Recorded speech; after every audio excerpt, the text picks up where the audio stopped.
একটি kidney donate করছি।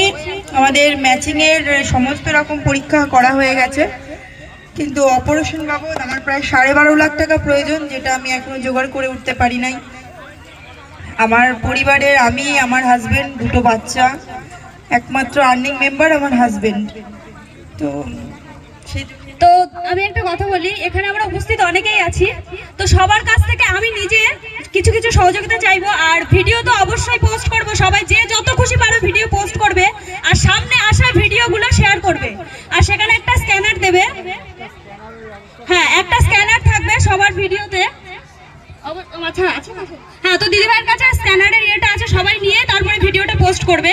তো আমরা সবাই দিদিভাইয়ের পাশে থাকলে 12 লাখ টাকাটা কিচ্ছু না। একটা ভিডিওতে 1 মিলিয়ন ভিউজ আসলে শেয়ার করার পর 12 লাখ টাকাটা আমাদের কাছে তুচ্ছ মনে হবে। একজন করে 1 টাকা করে দিলে অবশ্যই 12 লাখ টাকা নিমেষের মধ্যে আমরা পেয়ে যাব।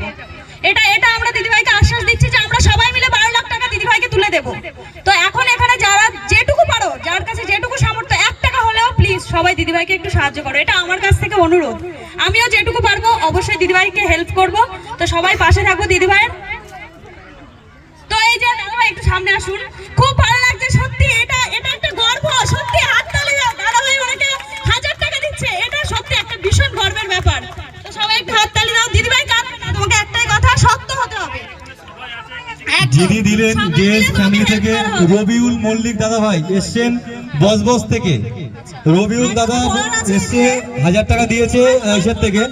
এবার দিতে আসছে শরীফা রান্নাঘর, আমাদের ব্যানারে রয়েছে শরীফা রান্নাঘর দিদি ভাই, তিনিও এগিয়ে এসছেন দেওয়ার জন্য। শরীফা রান্নাঘর দিদি ভাই এসছেন সুদূর বসবস থেকে, আমাদের ব্যানারে আছে, উনিও এসছে হাত বাড়িয়ে দেওয়ার জন্য। যে যে পারবেন একটুখানি দেবেন। Thank you.